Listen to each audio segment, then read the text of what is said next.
Hi everybody, one of our viewers has requested that we do a video on cleaning Pinter 2. So here we are, going to do a video on cleaning Pinter 2. So we've just tipped House of Pops down the sink because it was vile.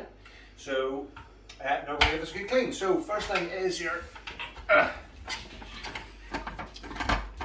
get the cap off. Plenty of toothbrush is always handy. So plenty of nice hot water.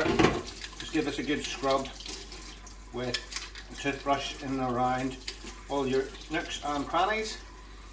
I will say that once you've got everything clean, don't put your Pinter back together again until all the bits are dry.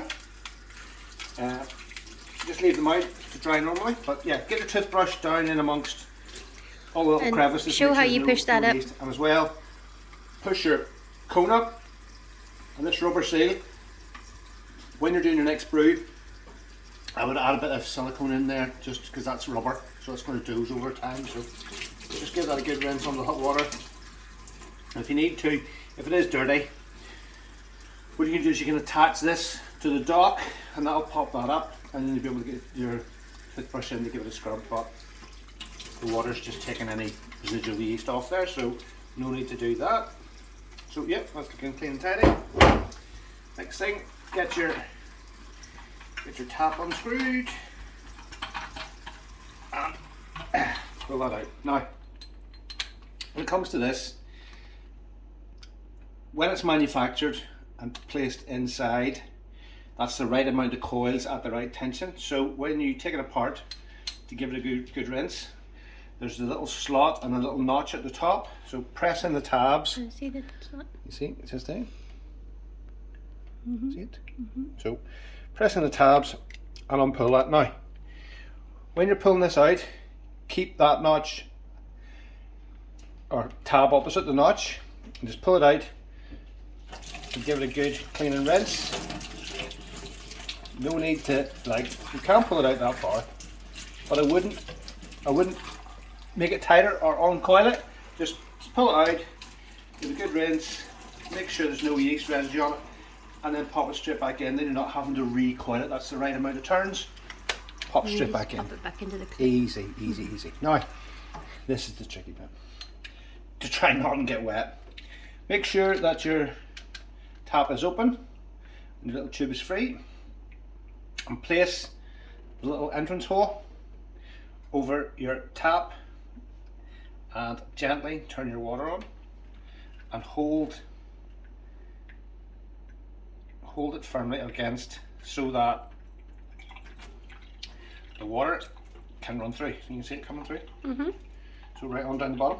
Yep, I can see it. Yeah, the little thing's not pinched, it's open. Little, so the water is running right the way through that whatever meters of coil. tubing it is. Give it a really good rinse out because that's when any yeast are going to So lie. it just takes the tension on the tap, holding the tap just against hold the tap on it, yeah, otherwise it'll spray all over the place. So, and then just let that one out. You can rattle, and again, as I said, don't put this back in until you've let it. I would probably let it dry overnight. To tell you the truth. Yeah. Let all the water run out of it. Place that vertically, and you're all good to go. Now, just like Pinter 1, you will, no matter how hard you try, you will get water in between the two skins, so your inner one and your outer. Look, that's just what the bed is. So, what I would do is, other washing up solutions are available. Not too much. Just pop that in there again.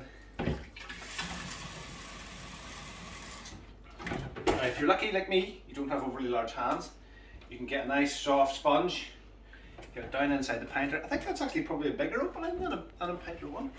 Pinter 1 was a bit of a squeeze. So get your hand down in, make sure you get all the surfaces inside. Or get your wife to do it. Or get you. Is that not sexist on you? You can't say that these days. Yes, it is. Just purely for smaller hand purposes, obviously. Nothing to do with that. That's her job or anything. So, yeah, get down in there and give all the surfaces a good wash with your soapy solution. And before emptying it out, open up your Where do you want it set hazard to? too slowly. Yes, it's down to 0, so water will flow out that, and you can also unscrew your hopper cap at the same time. Give it a good rinse, make sure it's nice and clean, and then the water should flow out. It does, look at that. That'll flow out through your pressure release valve. It's not flowing very quickly. No, but that's as fast as it goes. Oh, right. That's as fast as it goes. So, that's your pressure release valve, nice and rinsed.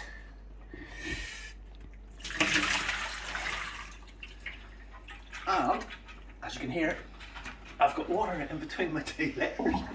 Again, as usual, but hey ho. That doesn't really matter, guys. Just let that be, because it's one of those things. So, have a good peer inside and give it a rinse out.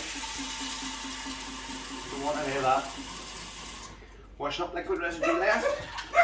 There's the dog, obviously somebody clawing. So, and that, folks, is Pinter 2, nice and clean. And again, as I said, I would leave that all overnight. Leave this that way, so hopefully some of that water that's in between the two skins gets out. Leave it all to dry, and that's you, Pinter 2 clean. Thanks for watching.